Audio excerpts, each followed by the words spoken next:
Northern New York. Northern New York, okay. We gave it everything we had. Fortunately, it didn't go on our way, but Yeah. I think it was a really good match. Yeah. it's an acceptable loss. You know, it's good judging. The other team is very good. Yeah, and we it was didn't lose like when we performed poorly, so it felt good. You know what I mean? Like, it didn't feel like we like went out badly. Like, we gave it our all, and the other team was really good too. And they're actually going to the championship right now, so we're going to support them. Yeah. They're tip creeper ghosting for me because I felt like that's the one that I see a lot in my day-to-day life. I really like educational zoos or moral taboos. I like the Gaylors. That's one of my favorites. I like that one too. I liked all the environmental cases. So xenotransphobia and the cat, the end of the universe are my two favorites.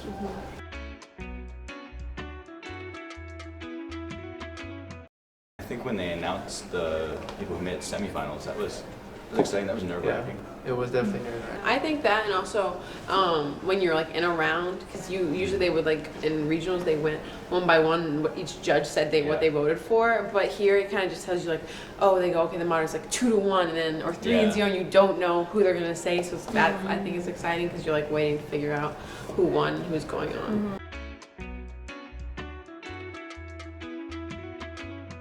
I think we've learned a lot more collaborative skills when it comes to things like just discussing these things, how to remain civil. You know, sometimes like your anger or just your excitement about talking about the subject when you first do something like this can kind of cause outbursts. But I think doing this for as long as we have it teaches you to be a lot more civil.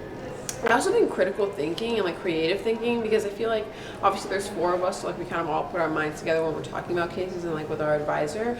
But at the end of the day, like we're also talking to teenagers who are also our age and who also have minds that are similar to ours, and who they come up with like completely different ideas than us, and it kind of just adds on to our own thing, and we have to kind of think about that and find a way to quickly respond to it in the moment. Yeah, I definitely think even just being able to kind of hear and listen to opinions that are different than our own is definitely something that's really cool to be able to do, and kind of learn how to like not necessarily like always have to go against every single argument. I think it really just teaches a lot ethical thinking too. So when you're looking at like a political issue, I think looking it through an ethical lens is really helpful in a lot of situations compared to prior knowledge. It feels kind of nice to be able to prove ourselves too. I think this is the first time our school has ever gone to the national competition. I mean, this is really the 3rd year the club's been a thing at our school. So just being able to come here and get a few wins under our belt and being able to compete in quarterfinals is just a great honor.